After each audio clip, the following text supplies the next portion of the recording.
La idea es que hayamos construido un museo con una identidad propia que cuenta la historia de la comarca y que primero sean los propios inqueros e inqueras y los habitantes del Raiguer los que se sientan orgullosos de su patrimonio y se sientan orgullosos de cómo mostrarlo.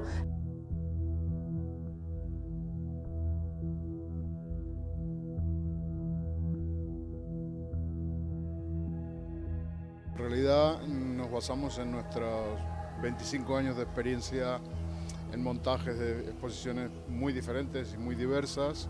Hemos diseñado muchas vitrinas, muchos espacios y todo eso siempre lo adaptas al espacio que tienes y al proyecto. Cada proyecto tiene sus motivaciones y sus medidas y sus necesidades, ¿no? Todas las ideas rondaban en torno a reutilizar el material, aplicándolos en términos actuales un tuneado. Y entonces eso, digamos, fue uno de los hilos conductores.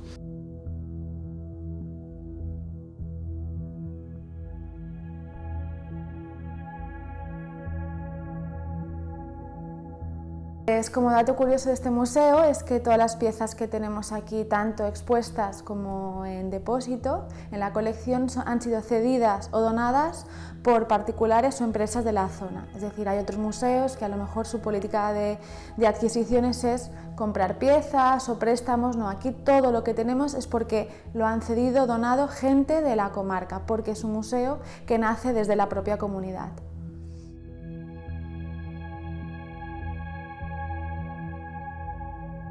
Bueno, la reinauguración del museo o la reinauguración del nuevo proyecto museográfico fue justamente la necesidad de ordenar y dar un sentido a toda la colección. El museo hasta la fecha pues tenía muchas piezas muy interesantes, lo que pasa es que su exposición, digamos que tenía algunas carencias, no contaba una historia, faltaba información, faltaba también implicar más a la comunidad para que ellos nos dijeran de qué manera querían que fuera mostrado su patrimonio, y entonces fue lo que hicimos.